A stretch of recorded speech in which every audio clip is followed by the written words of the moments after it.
we cannot address this inequality by just mitigating the crisis, but rather we need to integrate, to bring in, to involve developing countries like Africa and other developing countries from the beginning, to have the conversations around how these inequalities should not be developing and later on.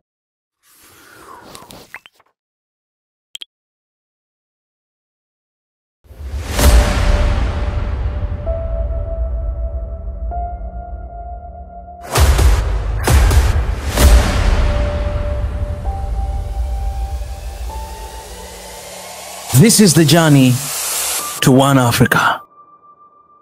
Well, thank you very much. Let me address this by starting with the two crises that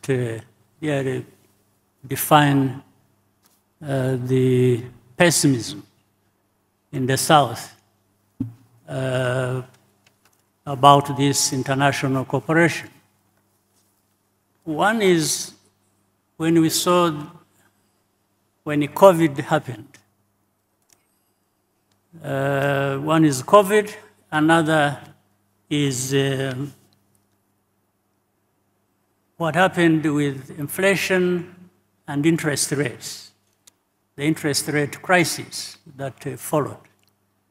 With the COVID, it was clear that access to vaccines and therapeutics had a problem. And it was mainly concentrated in the North. The South was to be considered much later, even then very slowly, nearly too late, because the South did not have this capacity to produce their own vaccines or therapeutics. And then coupled with many years of fiscal stimulus by the West, we saw that they developed an inflation crisis. And the response to that was to raise interest rates, which really many in the South are still paying a very high price for. Now, we cannot address this inequality by just mitigating the crisis, but rather we need to integrate, to bring in, to involve developing countries like Africa and other developing countries from the beginning, to have the conversations around how these inequalities should not be developing and later on affecting the particular parts of the world. So it has to be from the beginning. It's not just at the time when crises have happened that then you start making consideration of what to do for the South, but rather they should be involved. And Africa should be given, and there are tools that are there, that are available, to actually work on some of these things that are needed to be addressed. And Africa will therefore stand to gain and have access to most of these things required. Thank you very much. That's very clear and very helpful in this discussion.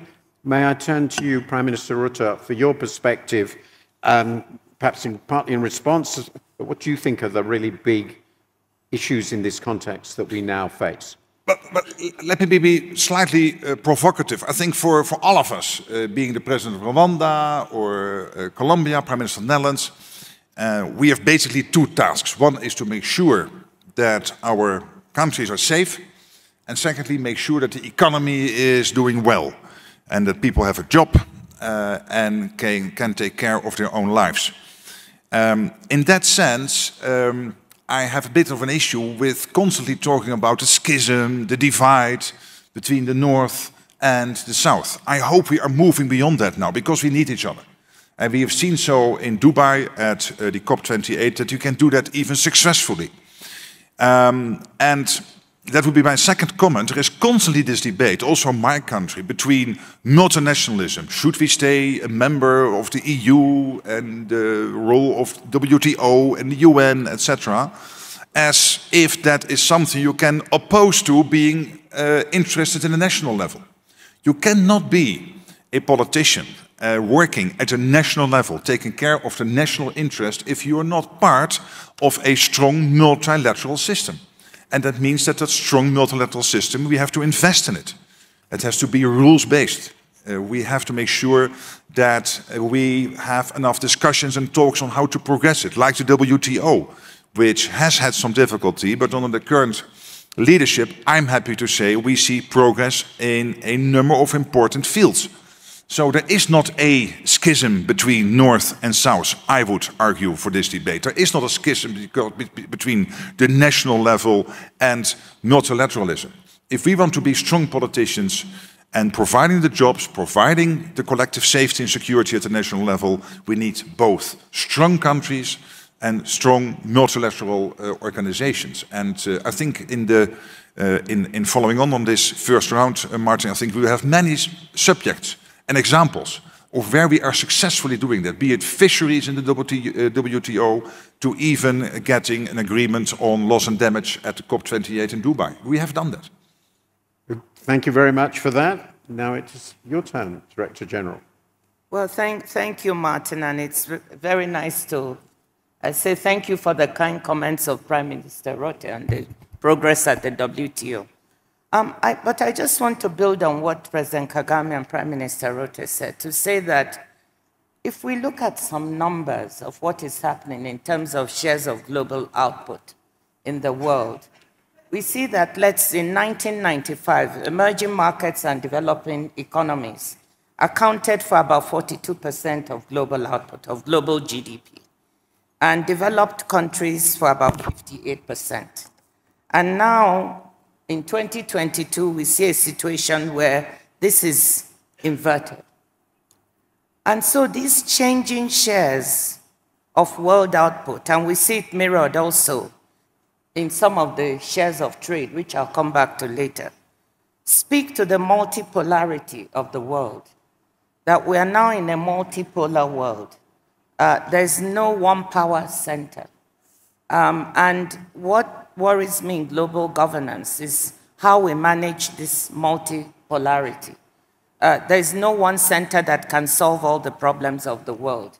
We are interdependent, and we need to work together. And that speaks to the issue of how do we do it. And this is where multilateral organizations need to be strengthened, of course, need to be reformed to move with the times they're in. But we absolutely need them, because we have to solve some problems of the global commons, like climate change, you alluded to it, the pandemic that President Kagame talked about. And that, how do we manage this to solve global problems, this multipolarity? That's my issue. Well, there's no doubt we find ourselves at a juncture where the demand for resources exceeds the resources available. You know, the needs coming out of Ukraine, the Middle East, climate mitigation, climate adaptation, you know, so many things, including basic development, healthcare systems, education systems, all of these, the needs are pretty incredible. And I'd say there's three things we can do to improve that situation that we have a shortage. The first is we should try and be more generous. Those who have the most, whether it's countries, companies, or individuals, should be pushed to be more generous. You know, for example, in the aid category, getting up to 0.7%, or like Sweden and Norway, getting even beyond, you know, that's imperative. The second thing is to focus in on the highest impact areas where a dollar of resources is effective. I would say that there's almost a factor of 100 difference between some initiatives versus others. and we really need to study that and do well. And foremost in that is going to the countries, including in Africa, and saying, what are your priorities? You know, health, nutrition, education, where would you like to have these partnerships focus? The final area is innovation. There's been far too little innovation on the needs of the Global South, whether it's malaria, whether it's their crops that go way beyond the big three, rice, wheat, and maize. They have unique ecosystems, and the amount we put into improving that agricultural productivity is dramatically less than it should be. I'll just finish with one example that should remind us that the system of cooperation sometimes achieves miracles. Gavi was announced here at Davos in 2001. It raised money to buy vaccines. Of course, Ngozi was a great chairman for that, and everyone here has had some engagement with Gavi, I think, that we're all proud of. And at that time, over 10 million children died every year. And largely because of getting these vaccines, which were only available in the rich country, getting them out to all the children. You know, Rwanda is an exemplar with a 97% coverage rate. Those deaths have been reduced to 5 million a year. The Sustainable Development Goals have, which are timed for 2030, have a goal of getting that to 2.5 million. Because of the pandemic and many other things, we won't achieve that. But the question is, do we keep going down? Do we get there during the 2030s or not? With the right prioritization, with taking innovation, including the latest AI innovation, I think despite all these challenges, we can still do that. Okay, we've slightly overrun, but we'll do our best. Could we turn very, very quickly, and I think please keep these remarks to a minute each, just very pointed. What, on the basis of what you've heard, does this mean for the future of trade? Wow. Well, will you, I just need, again, just a minute to illustrate what I want to talk about with some numbers. Okay. I come back to the issue. In 1995, North-North trade between the developed economies accounted for about 54% of global trade. In 2022, this has come down to 39%. During the same period, that's in 1995, South-South trade was less than 10%. In 2022, it's now almost 25%. In the same period, North-South trade has been stable at about 35% or more, or so, 39% actually. So if you look at these numbers, you will see again some of the inversion that I was talking about, that the shares, South-South trade, the South is now trading much more with itself, becoming a power bloc. The North share is diminishing. And it comes back to the issue I spoke about different centers of power, that there's no one center of power, and that we need to cooperate. But that being said, we find that at an organization like the WTO, where the global trading system comes together, the multilateral trading system, we've managed to cooperate. 75% of world trade today is done on WTO terms. Just think about that. The bulk of world trade is still done on multilateral terms. So even though we have this multipolar world and these power blocks, we've managed to find a place where we can collaborate, cooperate, and deliver, just like Bill had said about there are places where we've been able to demonstrate that we can work together. So on the trade front, we're doing that. That does not mean that we don't have issues, that we don't have emerging fragmentation, that we don't have vulnerability of supply chains, the need to build resilience. But we often forget the good parts of what's happening in trade and that cooperation in favor of the worries about protectionism and about unilateral actions. So I wanted to put a marker on that. Now, it's always good to have the Colombian president on the panel, and I'm always willing to oppose his views if necessary, but I do not disagree completely, because I agree with him on the necessity to reform the multilateral banking system. He is absolutely right on that, in that sense. But I fundamentally disagree on his chimney point and the handouts. And why is that? Because if we, for example, in the Netherlands would close down our steel mill in IJmuiden, which employs 10,000 people directly and 40,000 people indirectly, there is this risk of a huge carbon leakage to other parts of the world, because that steel is still necessary. And Tata will then produce that somewhere else. So what we need here is innovation, to make ourselves less dependent on particular types of products, for example, from the chemical industries. But innovation is the key here, not closing down the chimneys altogether. And the second thing where I disagree is on the handouts. It's not handouts. There is a phasing issue, because the South is developing rapidly. In Africa, in Latin America, everywhere. But at this moment, there is still an issue to comply with the Paris Agreement, to make sure that we can bridge the gap. And that is why the $100 billion pledge was created. That is why we had an agreement in Dubai on loss and damage, and I think that is very good. And it will help us to really move forward, and I see him nodding yes, so he is letting go of his previous position and agreeing with me. That's good. No, I'm kidding. But now, to sum up, I think when we talk about multilateralism, and the WTO is a case in point, because it is not easy at this moment to deal with world trade. But for example, on fisheries subsidies, we have been able to come to agreements. And there are other subjects, and there are still countries joining the WTO. But I think what you need here is rules, you need trust, and you need to discuss, to talk. So RTT, rules, talk and trust. And for example, the WTO, but also the Paris Climate Agreement and the COPs coming from them, and the latest one in the UAE, which was very successful as a case in point, that you can get there when you are willing to have a rules-based system, when you are willing to discuss, sit together, like we are doing at this moment, and hammer out the issues, have our differences, and then come to an agreement. And that builds the trust. That's the only way to move forward.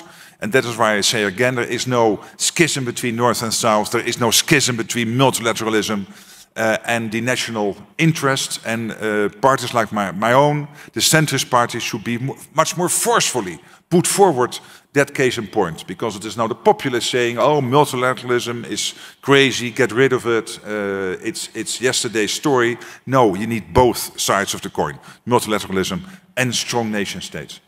Bill Gates, finally on health and this round, I think President Kagame and President Petro both mentioned that during the COVID crisis, developing countries, many developing countries, probably most, felt they were treated as second-class citizens of the world. The developed countries got all the vaccines first, they had the technology, and vaccine rates fell far, far behind in many important parts of the world, notably in Africa.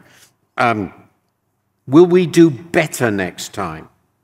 Are we really set up and determined to treat a global health problem as a global problem? I wrote a lot about this at the time, and I wonder whether we really have learned the lessons. Well, in some respects, people don't want to talk about the pandemic at this point, and how we build the capacity to do trials where we practice, okay, are we ready? What would we need to do? And then we need to build better tools. For many of these problems where the total amount of money is going to be super limited, and some elections would make the money even more limited than it is today, we have to innovate. And a great example of that is now the factories that make mRNA vaccines. A group in Belgium, funded by the foundation, can make those very inexpensively. And for me, the issue is not having vaccine factories in magic places. It's having enough capacity in the entire world that we can get vaccines to everyone, because who you want to discriminate against, if the factories are cheap, you're going to have that capacity. In fact, more vaccines were made in India. We funded Serum 2 months into the pandemic. They created a factory. We had a challenge that those vaccines, which were going to Africa for a period, became unavailable. But that was a South issue that challenged that. We really need to up the dialogue of, given limited resources, where should the grant money go? I would claim that nutrition and vaccines will always rise to the top of that list. And so as we see, is Gavi replenished later this year, it'll show, are we maintaining the very highest impact investment that was ever made? And likewise on the innovation agenda.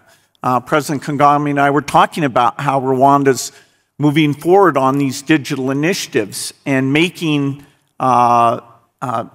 multiple places in the South, including Rwanda, India, and many others, a laboratory where AI healthcare, AI education is done not 5 or 10 years after it's done in the North, but done at the same time. And in fact, given their shortage of doctors, in some sense, you could say it should be even faster. And if we can find the right cooperative effort, I think we can surprise people on how quickly we provide benefits there. So we have, unfortunately, only 5 minutes left. And I know how strict they are, and people want lunch. So you've got a minute each. So what I would like you to focus on, I knew this will be a problem, because there's so much to talk about. In the light of what you've heard, in the view that we have to solve these problems, it's not you're in actual doing things, what is the most important single thing that you want to see happen, which will make things better from where you sit? And you have a minute. I apologize. President Kagame. Well, I'm an optimist as well as a realist, so I see things for what they are. There are problems, and they can be addressed. The underlying importance lies in cooperation, and the people can still cooperate. But we cannot deny the fact that there are differences within nations, whether in the South, but more significant South and the North. There's no question about that. And there is domination, if you will, sometimes. There are dictates that people bring to play into whatever is happening every day. So we can, and these debates have been there for a long time. This is not the first debate about that. So, but that means if such a debate has been there for a long time, it also means the problem is continuing. But we can really address all these matters through cooperation and also looking at the root cause of whatever problem we are talking about. Thank you very, very much.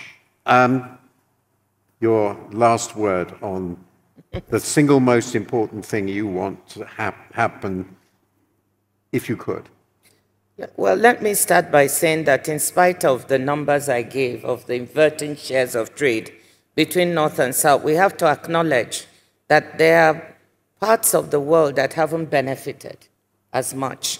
If we look at least developed countries, their share of trade has been 1% and has remained stagnant. Africa's share of trade has remained also stagnant at 3% or less. So my big wish is, how can the trading system be reformed and moved in such a way that those countries that have not benefited as much, even with these changing shares, can benefit more from the trading system?